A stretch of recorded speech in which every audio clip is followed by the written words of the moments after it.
मेरे दादा वेरुस से मुझे एक अच्छा स्वभाव मिला जो क्रोध की ओर प्रवृत्त नहीं था।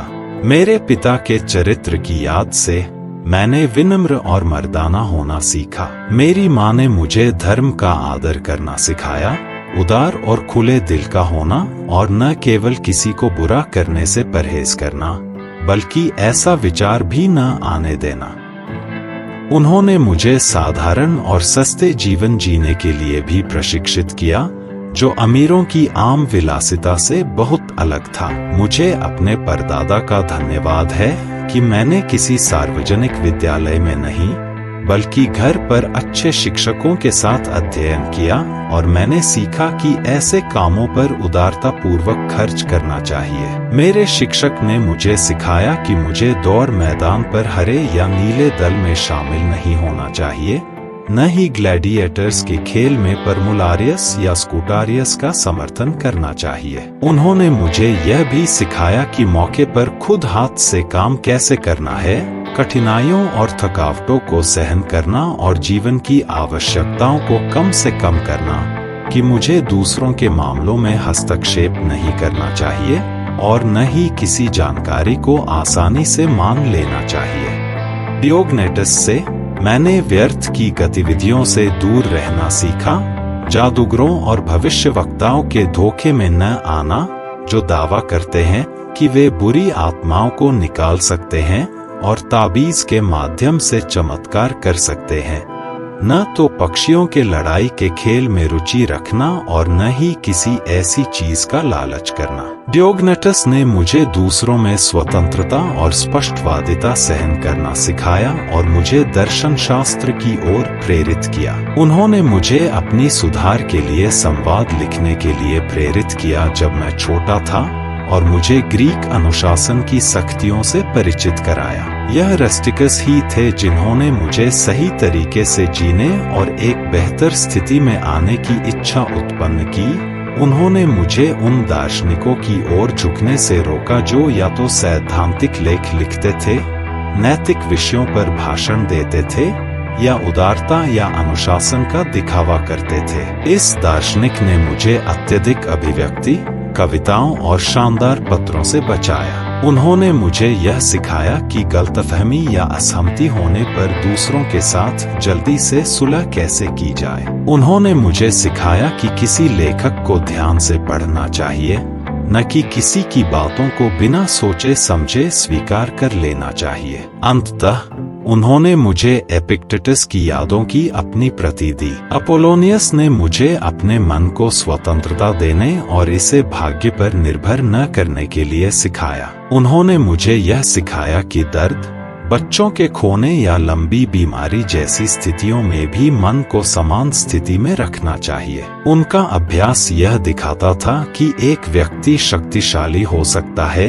फिर भी अपनी मनोवृत्ति को आवश्यकता अनुसार बदल सकता है। दार्शनिक सेक्सटस ने मुझे अच्छी मनोदशा सिखाई और एक परिवार के पिता के रूप में घर को कैसे चलाना चाहिए इसका आदर्श प्रस्तुत किया। उन्होंने मुझे सिखाया कि स्वाभाविकता और तर्क को अपने जीवन का नियम बनाना चाहिए। अलेक्जेंडर व्याकरणविद ने मुझे यह सिखाया कि शब्दों के बारे में कठोर आलोचना न करें और न ही गलत उच्चारण के लिए लोगों को दोष दें। फ्रोंटो ने मुझे यह सिखाया कि ईर्ष्या, छल और पाखंड तानाशाही के चरित्र हैं। प्लेटोवादी अलेक्जेंडर ने मुझे सलाह दी कि जब तक आवश्यक न हो, कभी भी किसी से यह न कहें या पत्र में न लिखें कि मैं व्यस्त हूँ। मैंने कैटलस से सीखा कि मित्र की आलोचना को हल्के में नहीं लेना चाहिए। मैं सेवर्स का आभारी हूँ कि उन्होंने मुझे मेरे रिश्तेदारों के प्रति प्रेम और न्याय और सत्य के प्रति आदर सिखाया। मैंने मैक्सिमस से यह सीखा कि अपनी आत्मा पर नियंत्रण कैसे रखा जाए। मेरे दत्तक पिता में मैंने एक शांत और अप्रसन्न स्वभाव देखा, जो विवेकपूर्ण रूप से लिए गए निर्णयों के साथ दृढ़ता से जुड़े रहे, एक महानता जो घमंड और शक्ति के प्रभावों से अप्रभावित थी। मैं देवताओं का आभारी हूँ कि मुझे एक ऐसा परिवार और ऐसे मित्र मिले जो नैतिकता और सच्चाई के प्रति समर्पित थे। उनसे एक राजकुमार व्यवसाय और कार्य से प्रेम करना और उसमें निरंतर लगे रहना सीख सकता था, सार्वजनिक लाभ से संबंधित किसी भी प्रस्ताव को सुनने के लिए तैयार रहना और हर आदमी को उसका हक देना, कठोरता या शिथिलता के लिए महत्वपूर्ण समय और परिस्थितियों को समझना, किशोरों को पसंदीदा के रूप में न रखना, राज्य और विशेषाधिकारों पर जोर न देना, बल्कि अपनी कुलीनता को उनके आगमन और उपस्थिति में पूरी स्वतंत्रता देना, और जब वह अपनी यात्रा पर होता तो कोई भी व्यक्ति उसका अनुग्रह नहीं खोता, भले ही वह दरबार में उपस्थित होने के लिए समय न निकाल सके। परिषद में मामलों पर बारीकी से चर्चा करना और फिर जो निर्णय लिया गया हो उसका पालन करना, फिर भी अचानक विचारों और धारणाओं से आसानी से संतुष्ट होकर जांच को जल्दी समाप्त न करना।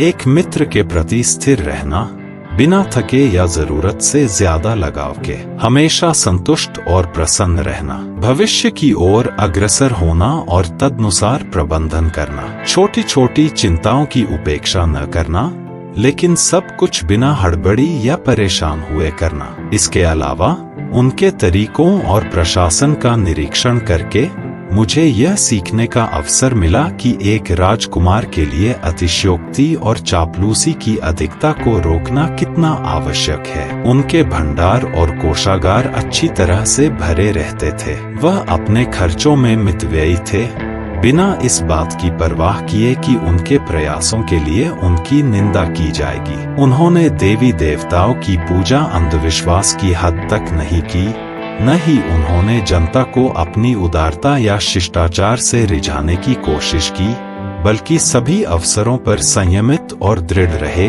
और बिना किसी गड़बड़ी के सभी चीजों को एक स्थिर शालीनता में बनाए रखा। उन्होंने एक शासक की संपत्ति और भव्यता का आनंद लिया, बिना घमंड के और बिना किसी बहाने के।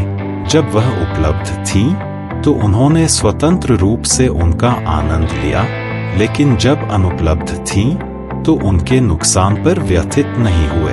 उनका आचरण ऐसा था कि कोई भी व्यक्ति उन पर कपट या मजाकिया होने या विद्वता का आरोप नहीं लगा सकता था। नहीं, वह एक परिपक्व और संपूर्ण व्यक्ति थे, जो चापलूसी से घृणा करते थे और स्वयं को और दूसरों को नियंत्रित करने में पूरी तरह सक्षम थे। जहाँ तक सच्चे दार्शनिकों का सवाल है, उनके प्रति उनका बहुत सम्मान था, लेकिन उन्होंने उन लोगों की आलोचना नहीं की जो अन्यथा थे, और न ही उनके द्वारा प्रभावित हुए। बातचीत में वह मिलनसार और सुखद थे, लेकिन न तो थकाऊ थे और न ही अत्यधिक। जहाँ तक उनके स्वास्थ्य का सवाल है, वह इसके बारे में चिंतित नहीं थे। जैसे कि कोई व्यक्ति जीवन के प्रति अत्यधिक मोहग्रस्त हो या शारीरिक रूपरंग के बारे में अधिक चिंतित हो, फिर भी उन्होंने अपने स्वास्थ्य का इतनी सावधानी से ध्यान रखा कि उन्हें शायद ही कभी दवाओं या बाहरी उपचारों की आवश्यकता पड़ती थी।